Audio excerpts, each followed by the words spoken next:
Hello, my name's Joe, and I work at Rolls-Royce as a software engineer for control systems. So I'm just gonna, and our talk is on development of a cloud-based modeling environment for controls and monitoring systems.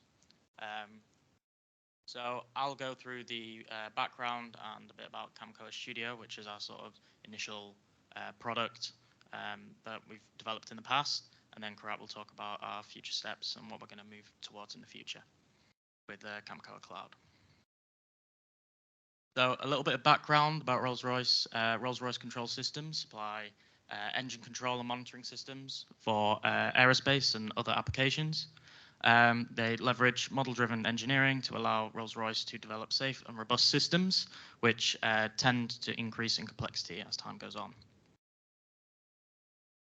So about Camcoa, Camcoa stands for Controls and Monitoring Component-Oriented Architecture. And it was developed to support future generations of Rolls-Royce control and monitoring systems. And of course, because it's a component-oriented architecture, functionality is encapsulated within a component. Some other examples of component-oriented architectures are AutoSAR, ECOA, and Savoir.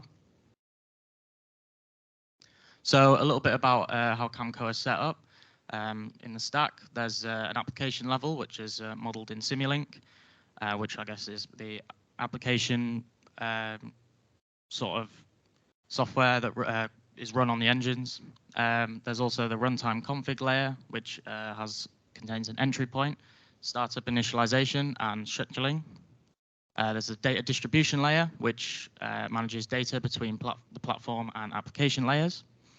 And finally, the platform abstraction layer, which contains a real-time operating system, microcontroller abstraction layer, and device drivers. So Camcoa Studio has existed since 2017, which is our sort of application that we've released. And the motivation for this was a domain-specific modeling language for Rolls-Royce engineers.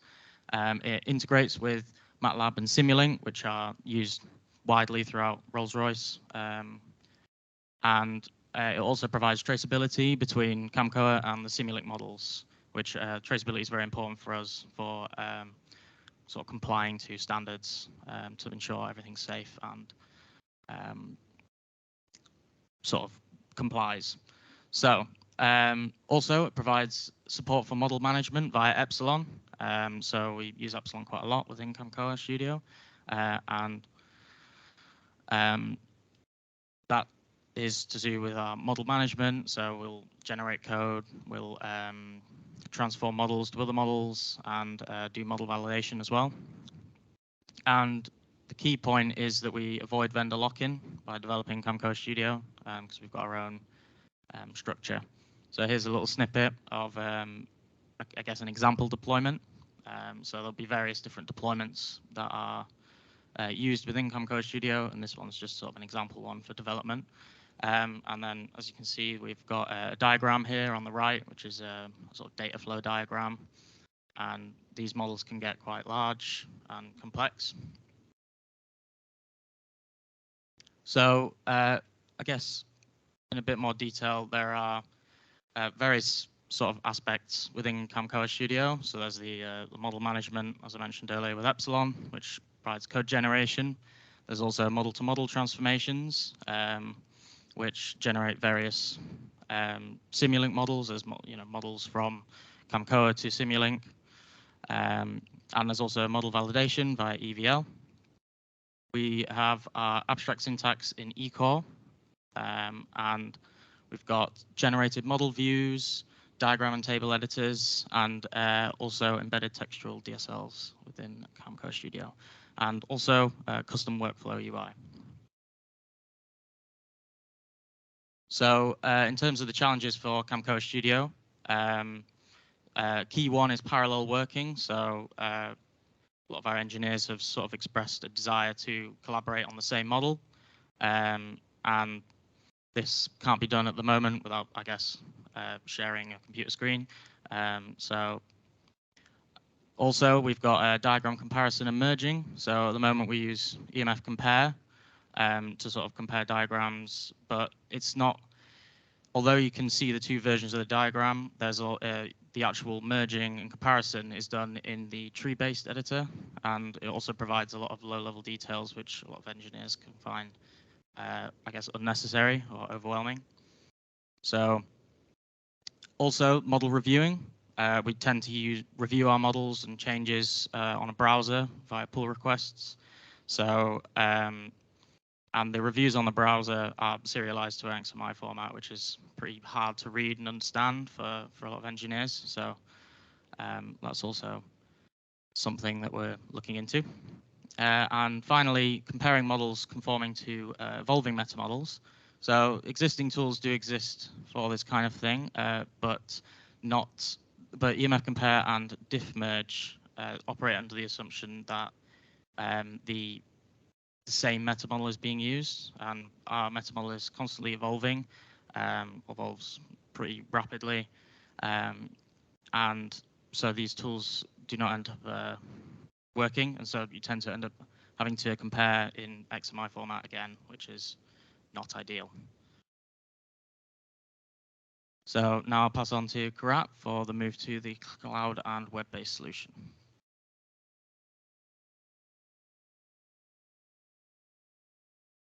Right. As Joe mentioned, the key challenge that we're facing. Okay. Right. The key challenge is the parallel working. The idea is to move to a cloud and web-based solution. Um, so, um, I mean, the parallel working is one of the things, but the other benefits that you get for moving to cloud-based environment is that you don't need any installation at the client side. It's just an easy access. If you want to share models or work on the same one, it's easy access using a URL, web URL. And then updates are easier because you don't install anything on the client, so you just reload the web browser and you get the latest version of whatever you're using. The other aspect is that when models grow large in size, you can actually share physical resources for good scalability. The other bits are, the usual web thing that you will get, like better usability. So you'll have a modern UI look and feel, and then um, you will get to move to technologies which are more standards, so HTML5 and SVG, which basically helps in maintainability. So you get to hire engineers which are working on the standard technology rather than the specific to modeling bits. So Chemco Cloud is basically in a very early stage of research, I would say. It's basically the idea is to develop modeling capability that Chemcoa Studio already has, but using an open source infrastructure and in web and cloud. So the key bit here is the collaborative model development, but it has other features like multi-domain modeling and obviously cloud-based integration. So when we started doing research, the two main players of web-based graphical modeling were Serious Web and Eclipse GLSP.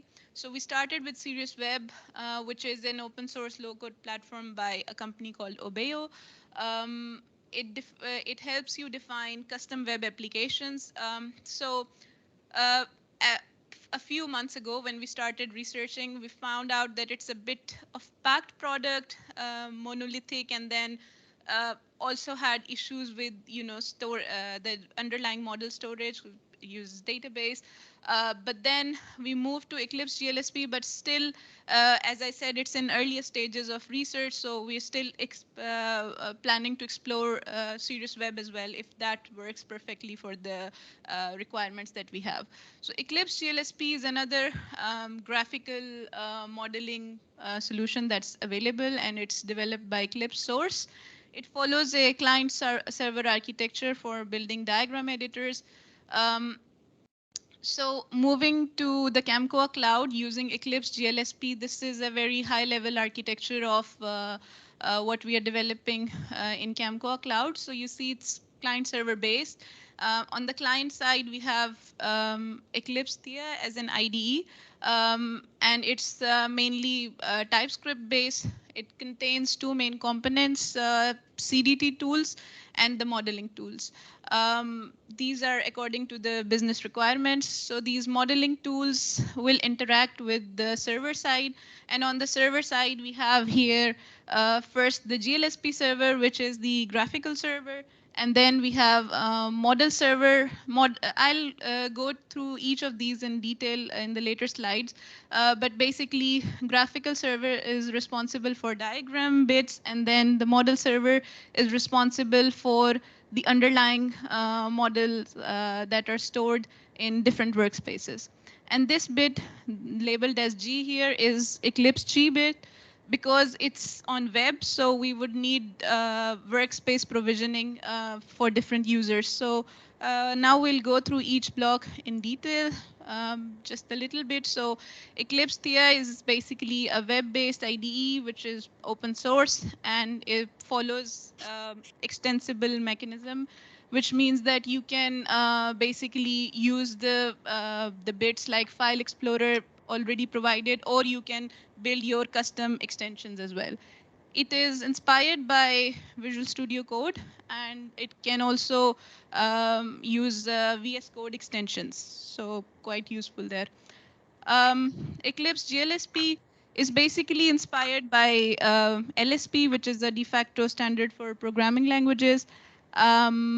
Basically, it helps to make browser-based diagram clients. And the interesting bit is that if you see Eclipse GLSP, um, it has separation of concerns. So there are a few bits which are handled by the client side, the front end, and if you see the language smart parts, model validation, commands, and things like which are specifically related to the domain-specific language are handled by the server side. And the client side is responsible for things like diagram rendering and editing, etc. So as I mentioned about the model server, now why we're using model server is basically in our application, we can have different editors. We can have form-based editor, graphical editor, or a textual editor.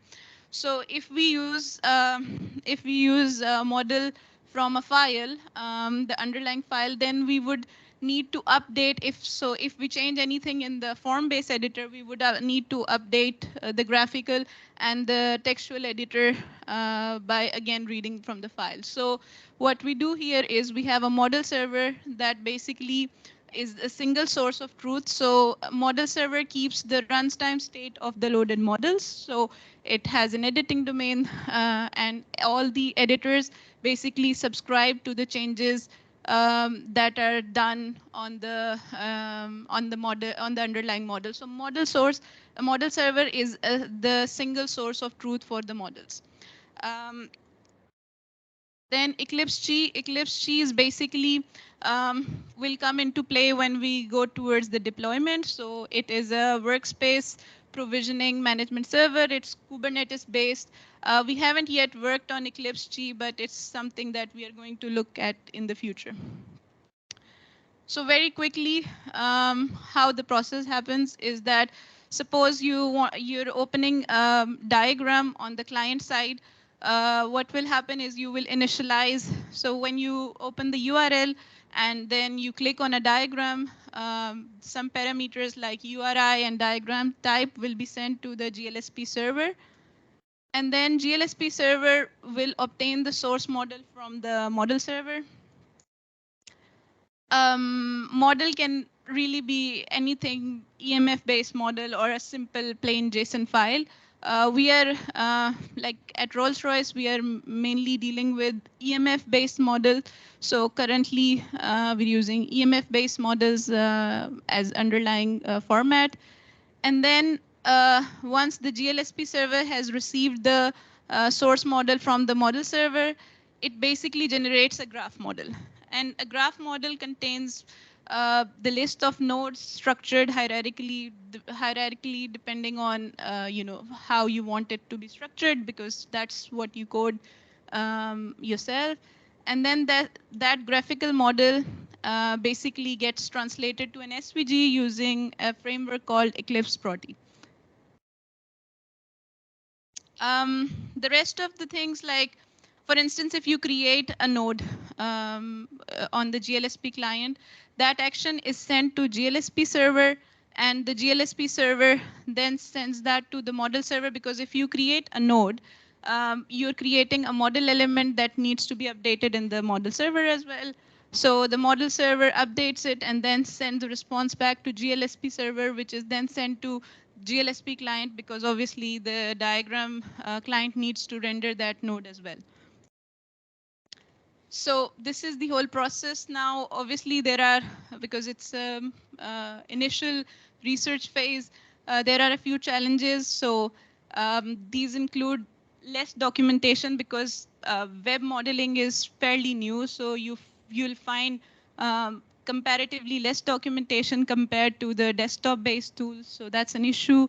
But then when you want to set things up, there are different libraries, so you'll have issues like dependency management. And then what we found out in Eclipse GLSP, that sometimes you end up coding for low-level features. And the last bit is the testing of individual components, which I've seen in Eclipse GLSP 2.0. They have some things about automated testing. So we'll see that. And in terms of the first version, so I have a demo here. Before we press play, there is, so this IDE that you're seeing on your screen is Eclipse Thea. So you can see that you have a file explorer there, and then you have a graphical editor. And this graphical editor basically has your dot system extension, which is the DSL for Rolls-Royce. And then you have another model, which is dot notation file. It basically keeps all the information that that is related to size and position. So the semantic model is stored in your dot DSL format, and then the shape model, I should say, is stored in notation model. Can you please press play? So you see there is this palette. You can click on nodes, and it tells you where you can create a node. So if you cannot create a node outside, like in the main canvas, you will not see that green button that you just see now. And you can also create edges like this. And then you can do the usual, like deletion of deletion or the movement of edges or the nodes. So it's a very like initial level diagram. So what we are working on in future is to be able to move across containers, move nodes across different containers, and having features like properties view and tree editor. And so as I mentioned, the future work is to work on features which are available usually in desktop-based application for, sorry, applications for um, this web-based Camcoa cloud.